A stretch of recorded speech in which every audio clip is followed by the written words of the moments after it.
paper bag, a vase. Hey, did that choir not sound just gorgeous this morning? Really, clearly God is afoot in this congregation. And if there was ever any doubt about it, all you have to do is be here on Sunday morning. My friends, good morning. I just need to say, memo to self, don't ever tell Reverend Gina, this would make a really good topic for a sermon. Because guess what? But I would like to thank Reverend Gina, wherever, I guess they're changing, for inviting me to come bring the message this morning. I am most humbled and honored. I'm generally more comfortable that when I stand looking this way, I've got PowerPoint slides and financials, and I'm talking about strategic plans and strategic directions. And I guess when we talk about God and how God works in our lives, we are talking about the ultimate strategic plan. My friends, will you pray with me? Loving God, thank you for bringing us to this place this morning. You have us here now and at this time for a reason, because there is no happenstance in you. I pray that the words I speak are pleasing to you, and that for each of us here this morning, our ears, our hearts, and our minds are open to the particular message you have for us today. May we all know and experience faith in you, trusting that no matter where we are on our journey, and if we feel full and whole or broken and in pieces, we know, God, that you are with us. And God, we ask that your will be done through us, and in your most holy name we pray. Amen. So this morning, my friends, we are actually going to talk about vases, or depending upon where you come from, it might be a vase. I come from a vase world. And that's why props time. By definition, a vase is something that is an open container. We usually see it holding cut flowers, and it can be made from lots of different materials. It can be made from ceramics, it can be glass. Believe it or not, it can be made of metal if it doesn't rust, and even wood. Vases are a form of pottery that go back well before the time of Christ, and I think, my friends, that we are like a vase. That each of us is made of different materials and filled with different things. Think about it. Inside a vase, there can be water, there can be beautiful flowers, there can be dirt and dust, and if you live in our house, maybe some candy. There could be junk that we're hiding for some reason, and sometimes even it looks like there's nothing. But maybe there really is just something in there that we can't see right yet. And like the vase back here, my friends, it can be simple, it can be open, and I'm going to hope I do this and not make a mess, but I want to make a point, my friends. Like a vase, we can be broken. We can be broken. We can be in pieces, we can be in shambles. But the good news, my friends, is that Jesus puts us back together again. That is what makes us. And this, my friends, is what we are going to explore this morning. We are going to take something that is broken and in many pieces.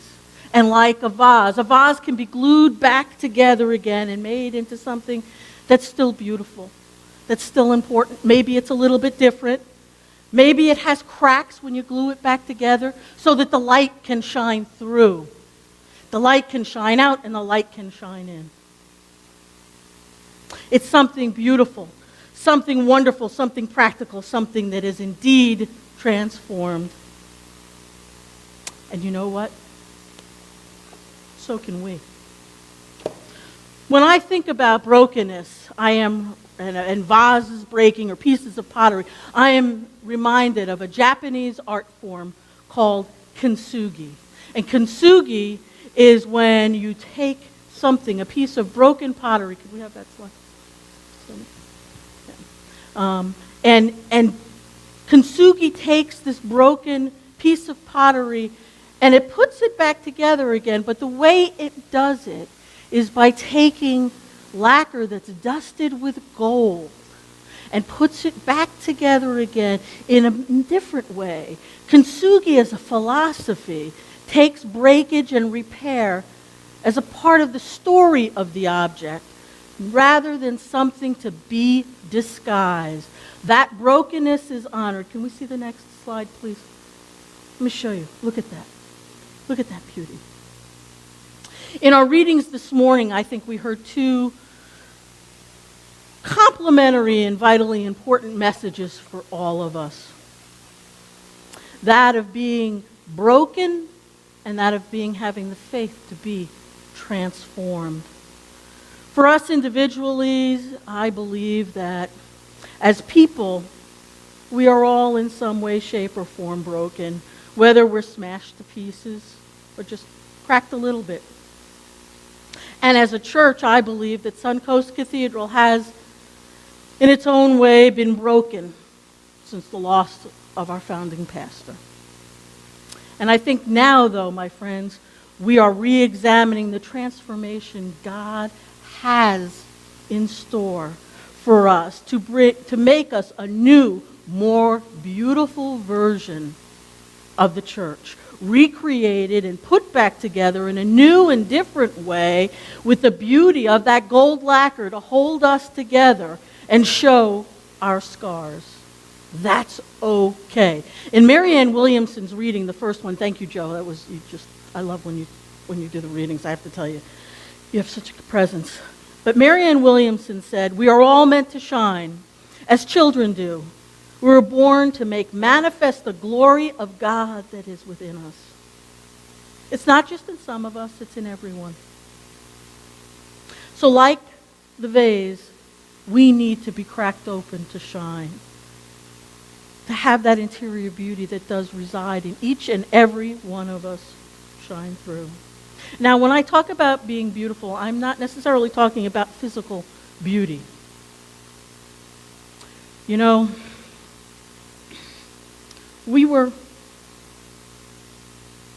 for many of us, we were meant to believe that we weren't beautiful. We were meant to believe that who we are in our fullness made us less than worthy. I'm here to say to you today that that is an absolute crock of balderdash. I found a word I can use in here. We are, my friends, meant to shine. Now, in reality, if you're kind of like me, you're saying, God's glory in me. No. It's for somebody else. It's for that pious person sitting in the row in front of me, or it's for the person on their knees rattling their beads, or it's for that person who's handling them snakes and getting slain in the spirit. Now, that's all fine and dandy, but my friends, I am telling you right now, we are worthy. We are worthy, each and every one of us. It's the essence of who we are and whose we are. We need to know that and have faith that it is true. We hear it consistently when we read through the New Testament. You know, when I was thinking about it, Jesus didn't hang with the pretty people of his day. He didn't hang with the Kardashians. He hung with real peeps. Peeps like you, peeps like me, thank God. Or I'd be in big trouble. You know, when we listened to our gospel reading from Luke this morning, we heard a story that may have had a familiar ring to it. It's a story about Jesus, a woman, and forgiveness. Let me just say, Jesus, a woman, and forgiveness. You know, women weren't the things you kind of had on the bottom of your sandals back in those days. But we consistently see what God does and how God uses the people who are just regular people. And she did. That woman, Mary, there were a lot of Marys, so don't get too confused. She does what Simon didn't do. She cleansed Jesus' feet. She served him at a time when it was customary for other people to do that. She did that. That's right. That's right. You know, I want to look back at this actual chapter from Luke, and I want to go back. This story is actually kind of later in that particular chapter. And it's the story, the first story in that chapter is one that Jean talked to us about a couple of weeks ago. It was about the centurion, and the centurion's servant or lover was gravely ill and dying. And think about what happens. What happens is Jesus goes to the house. And while he's on his way, it says, while he's not far from the house, when the centurion sent his friends to say, "Lord, don't trouble yourself, for I do not deserve to have you come under my roof." So this great man, this centurion, didn't feel worthy. And what did Jesus do? What did Jesus say? Jesus said, "I tell you, I have not found such great faith even in Israel." Jesus was with the centurion. It says, "I have not found such great faith even in Israel." So amongst his own Jewish comrades, I want to be careful, Reverend, it is where there was this centurion, someone who wasn't like the rest of the people, who had great faith. And then after that, we hear about the woman whose son has died. Now, this woman, to kind of contextualize it, it says that she was a widow. And this was her only son who died. So in that time, she would have nothing, because it was a very patriarchal society, right? And what it says is Jesus is entering into the city as they're carrying out the body. And this large crowd from town was with her. And when Jesus saw her, his heart went out to her. And he said, "Don't cry." Think about that. That humanity, that empathy, that sympathy that Jesus had for this poor widow. And what did Jesus do? Here was this woman whose life was tattered. And Jesus says, "Yo, young man, get up." Now, whether that was figurative or literal, doesn't make much difference to me. But the fact was that Jesus brought this man back to his mother. He healed the brokenness, and through it brought for her light back into the world. And what did the people who were there say? They said, "God has come to help God's people." You know, Ernest Hemingway said, "The world breaks everyone, and afterwards some are strong at the broken places." Are you strong at the broken places? In our gospel reading, when Joe read it, we heard about Jesus being at Simon the Pharisee's house. Jesus comes, he's invited there, and in came this woman. You know, the translation we used didn't really say what some of the other ones do. They say she was a harlot. She was a woman of ill repute. She maybe was a courtesan, right? She certainly was not a centurion. She wasn't a Pharisee like Simon the Pharisee, whose house Jesus was going to. Now, the Pharisees were the upper middle class of the day, right? And what does she do? She just promptly marches herself into this house that she's not been invited to or wouldn't be invited to, right? She wasn't a person of entitlement, but she was a woman who was clearly broken. She came into the house. She goes to Jesus. What does she do? She washes his feet with her tears. We've heard that she took an alabaster jar and anointed God's feet with that perfume. Think about that for a moment. Put yourself in that place. Here's a woman who was absolutely a hot mess. Make no mistake about it. But what she does is she does what Simon the Pharisee didn't do. And Jesus recognized that, and Jesus turned toward the woman and said, "Do you see," but was talking to Simon rather, and says, "Do you see this woman? I came into your house. You know, think about it. Your feet were really dirty and disgusting back then, because you had sandals and a lot of dirt. There was no nice macadam to be walking on, no tarmac, no asphalt, no concrete, right? And it was customary to wash your guests' feet when they entered. Simon didn't do that, but this woman used her tears, and she used her hair to dry it. And it was also customary to give a kiss. Simon didn't do that, but this woman kissed Jesus' feet. You quite often would anoint your guest's head with oil. This woman took her alabaster jar of perfume and anointed Jesus' feet. Now you need to understand, an alabaster jar probably had to been broken open, so you couldn't reuse it. And perfume was incredibly expensive. Think buying, a big thing of, Chanel No. 5, right? I mean, this is not, I'm going down to the Five and Dime, I'm like dating myself, or Walgreens and buying some cheapo perfume. This is no Ginette, no offense if anyone wears it. But what she did was she took that and she anointed and she kept kissing Jesus' feet. This woman had faith maybe the size of a mustard seed, small and tiny, and all she needed to do was step up and show up and step out in faith. That's a pretty wonderful promise if you think about it. We step out and have the smallest amount of faith, and what happens? God answers when we call. Can you imagine that? I was thinking about this earlier. There's no busy signal. There's no static on the line when we call God. There's no deposit 25 cents more, if you could find a payphone. And there's no, when you call and you get somebody, everybody screens their calls unless they were David Phillips who didn't have to. Here is someone who never screens our call, whose mailbox is never full and not taking messages and doesn't want to talk to us.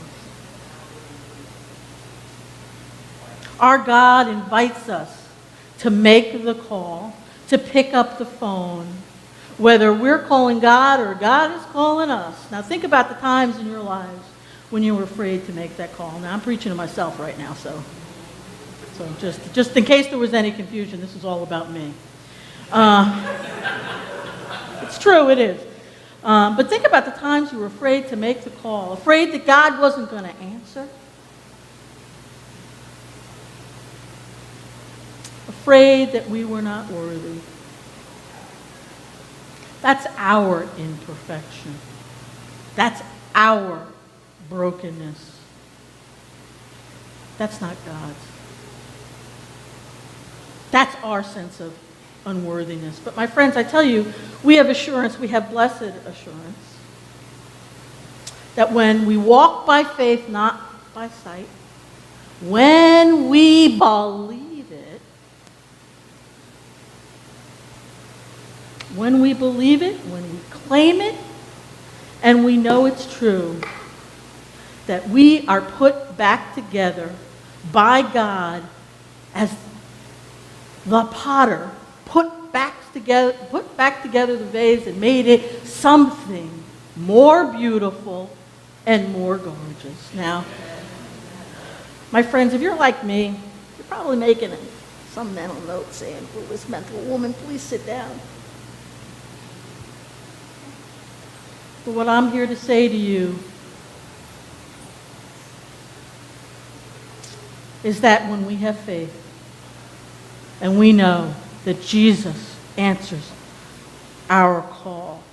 And that's one of the more amazing things I'd say to you, my friends, about metropolitan community churches and SunCoast Cathedral in and of itself. That, this story of Simon and the perfume, and we think about when it takes place. I contextualized it, I hope, a little bit for some of the other things that were going on in Jesus' ministry, where Jesus was going out and Jesus was giving people hope. People who never had hope, right? They were going from brokenness and unworthiness to being worthy and whole. And you know what? That's what we do in metropolitan community churches. I'm going to say this, and I'm not asking for a show of hands, but you think about, have you not been broken at some time in your life? You know what? We were a broken bunch of people who maybe were tossed aside when we tried to bring our whole selves to the table. When we were told our vases weren't pretty enough. And what's in it wasn't to be seen. It was not to be seen. And thank God, you talked last week, Reverend Kelly, about Troy Perry and the vision and how God spoke to him. Because Metropolitan Community Churches and SunCoast Cathedral says, bull. Bull. We are meant to be whole. We are meant to be put together. That God doesn't put junk. God puts flowers in those vases. God recreates it into something much more beautiful. Something that has beautiful flowers, and the vase can be all different kinds and shapes and forms. But what's in it is always beautiful. Whether it is a pansy or a rose, whether it is a gladiola, whether it is thorns or no thorns on it, it is all a perfect creation. And that God wants us to know that we are okay in our uniqueness and in our purpose. I told my wife I would never get this loud, so I apologize to her. And she's had to listen to this all week. What a wonderful promise, my friends, that when we step out and we just have that little bit of faith. You know, Psalm 138 says, though I walk in the midst of trouble, you will revive me. You will stretch forth your hand against the wrath of mine enemies, and your right hand will save me. That's pretty heady stuff. No matter what we do through our faith, God will be there to revive us. Think again about that troubleness and brokenness, and that art of kintsugi, of fixing that brokenness with that beautiful gold, and how as a philosophy it takes that breakage and repair as part of the history of the object rather than something to disguise. The brokenness is honored. And my friends, you know, I think I had a lot of people ask me about what was taped to the front of your bulletin today. And that's glitter. If you couldn't tell, please do not open it here. I've been asked to make sure that you do not open it here. But I'm going to invite you to take that home with you as a reminder of what can happen and how God can put the vase that we are back together again and make something more beautiful.